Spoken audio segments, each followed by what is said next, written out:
Hi, thank you for joining me again here today. And this episode, this is going to be my third um, video on sleeping for babies and children. And today I'm going to be talking about when is it best to drop the third nap. And the I'm actually just looking at my background. Actually, I can see it's a little bit blurry, so please bear with me. I'll bear that in mind for the next one. Right, babies usually drop their third nap at around 8 to 10 months.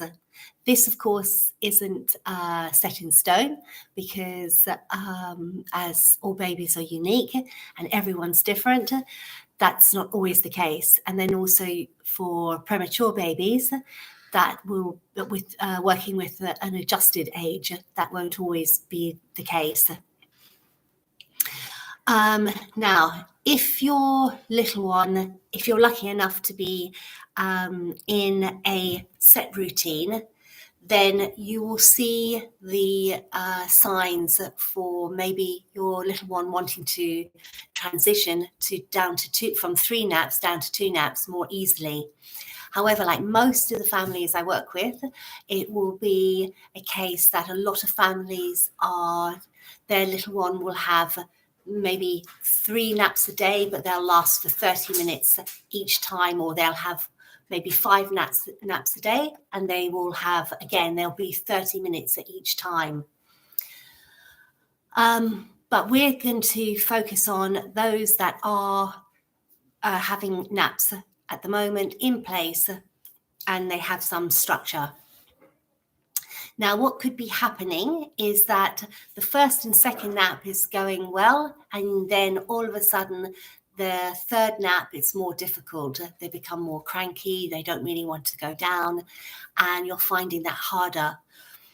Or it could be a case that the first nap, they're waking up sooner, and again, it could be the second one, whereas usually things just fall into place. Now you've started to notice that your little one's getting, cranky again and more difficult to go to sleep.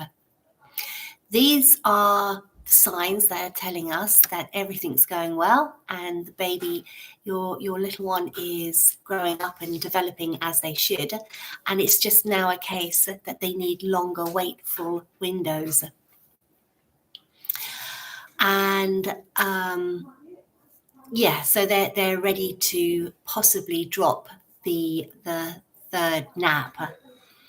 However, what isn't a sign is if your little one is, say, getting very,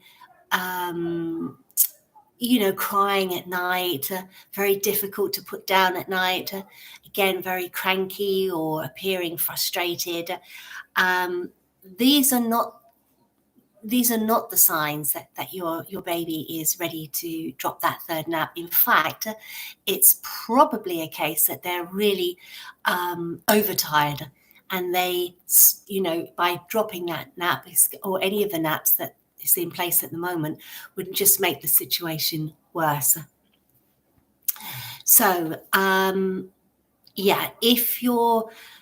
if it's becoming like a battle for each night, then definitely do not drop the naps and try, if anything, to extend them.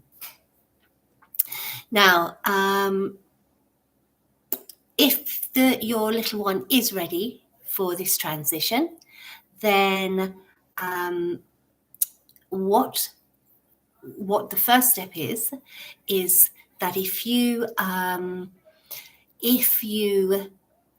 look at the wake windows, so ideally we're looking at to have 2 naps for a period of 90 minutes each one. Now, obviously, life being what it is, it's not always going to work like that.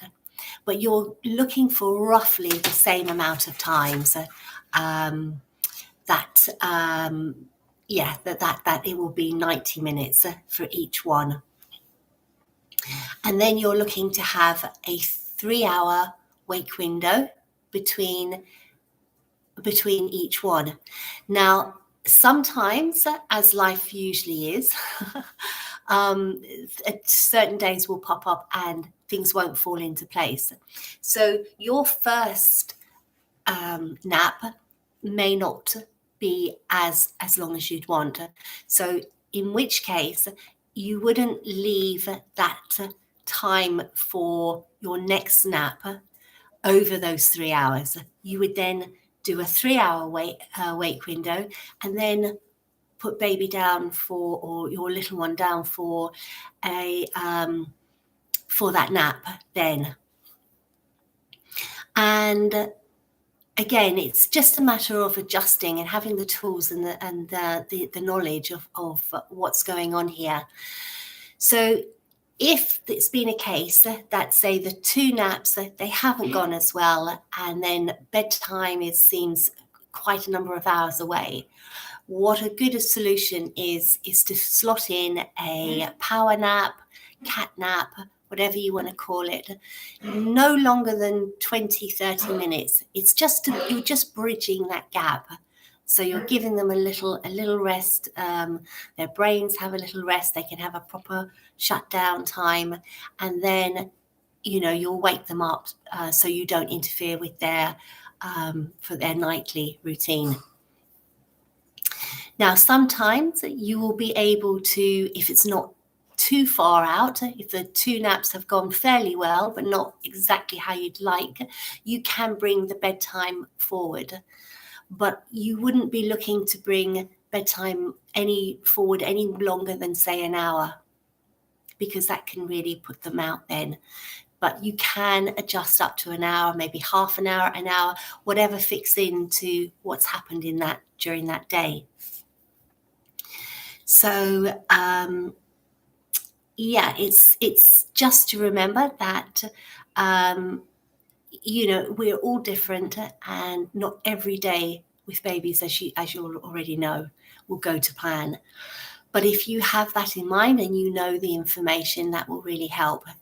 And so I hope that helps a little bit with the knowledge of learning to drop one nap and when is the right time. And if you can, it really helps if you could subscribe or like this video, pass it on to your friends. And if you want to get in touch, I'm at easysleepers.com, and my name is Ria. So please get in touch. You can book a free appointment for a 30-minute consultation, or the contact number is on my social media, so get in touch that way as well. All right, thank you for listening.